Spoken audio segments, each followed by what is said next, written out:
Last week, we played the clip of this Tea Partier, a fellow by the name of James Webb, who says to his viewers, well, actually, let me just share with you James Webb himself. He runs it's called Hot Lead Retired, right? Which is, he's a retired guy in his 50s, and he's all about shooting guns, thus the Hot Lead. And this is what he had to say. And I voted for Republican for 32 years.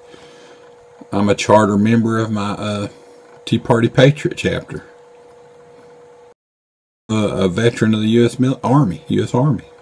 I asked myself, I said, which party has helped me out the most in the last, I don't know, 15 years, 20? And it was the Democrat Party, the Democrats. The Republican Party, they hadn't done nothing for me, man. Nothing. So, I'm leaning toward voting for Hillary, unless something major comes up. I don't trust the Republicans anymore. They're wanting to repeal the Obamacare. Yeah, and he kind of likes that Obamacare. So, Neil McCabe is on the line with us, conservative columnist with townhall.com, editor of the Washington Mercury News.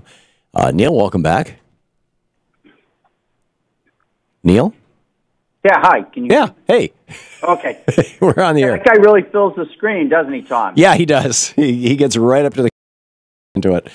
So why should anybody who is not rich vote for Republicans? Because I can give you a long list of things that Democrats have given us, Social Security, Medicare, the Peace Corps, unemployment insurance, civil rights, student loan programs, safety laws, environmental laws, prevailing wage laws, right to collective bargaining, paid insurance, paid vacations, pensions, workers' compensation, the Marshall Plan, flood disasters, school lunch, Fair Labor Standards Act, minimum wage, child labor laws, 40-hour week. Every single one of these things opposed by Republicans. Every single one.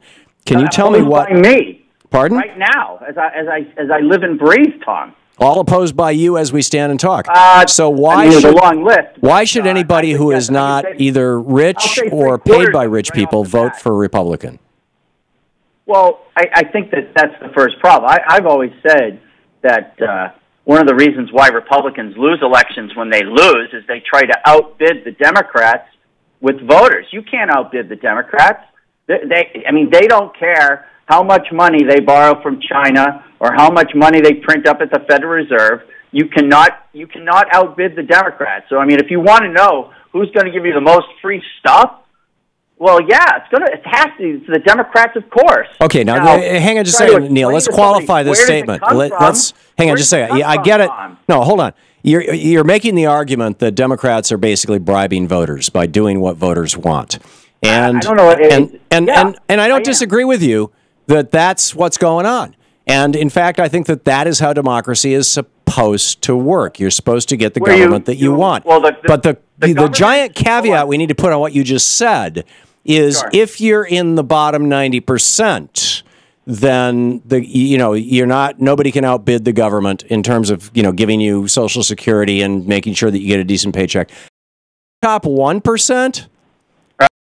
Outbid the government in protecting your oil companies, your shipping lanes. Nobody can outbid the government in your oil depletion allowance. Nobody can outbid the government in money for the defense industry. We agree, and we've agreed in the past that corporate welfare is a problem, and we're against it. Crony capitalism is a problem, and I think we're both against it. But Republicans are not against this. They filibustered at least 3 pieces of legislation that I can think of that Nancy Pelosi passed in the first 2 years of the Obama administration that would have stopped crony capitalism.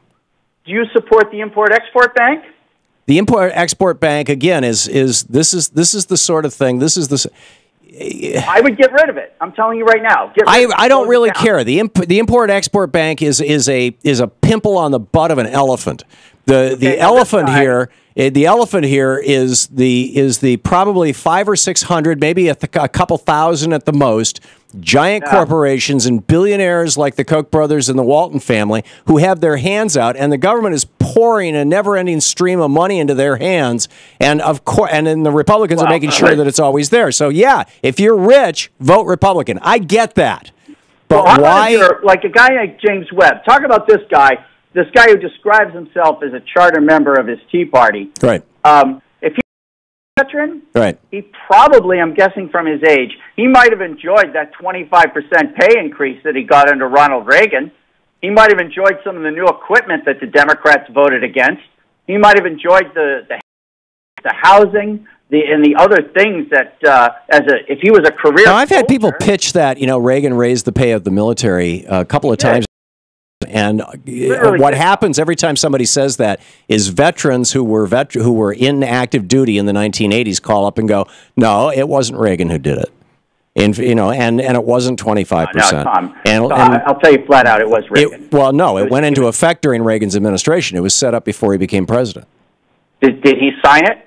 No, I don't believe so. I think it was Jimmy Carter. In 1980, he campaigned on it.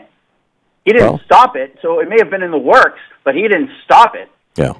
It's, again, if you're saying, if your point, Neil, is that average working people should vote for Republicans because once 40 years ago, a Republican president signed a piece of legislation that raised the pay of the military, that was no doubt all the Democrats.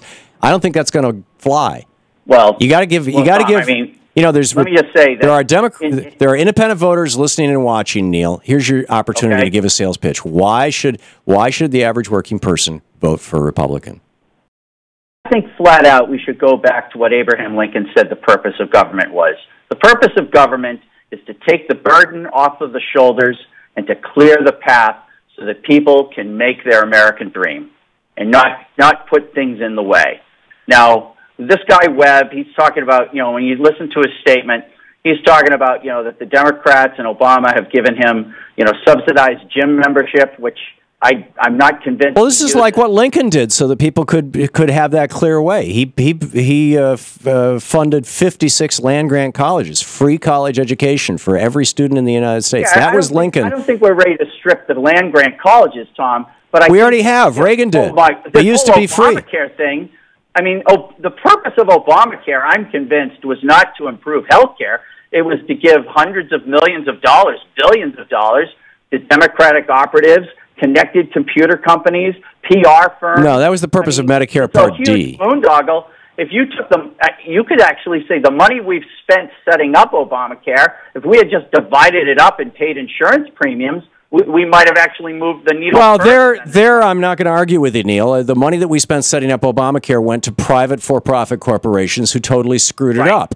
And I think that the government should have hired good programmers, given them good government jobs with a pension, so that they're absolutely committed to their work and they're not. There had to be a better way, and but you couldn't talk about it. You couldn't talk about Obamacare because of the way the Democrats blocked things. This guy Webb, I mean, he's retired at 50. Yeah, isn't that great? Well, isn't that great? He's probably on a military pension. Well, the Democrats made that possible, and I hope he enjoys himself, because the rest of us are working. Okay, Neil McCabe. Vote for okay, got it. Thank you, Neil. And get to work. Yeah, okay.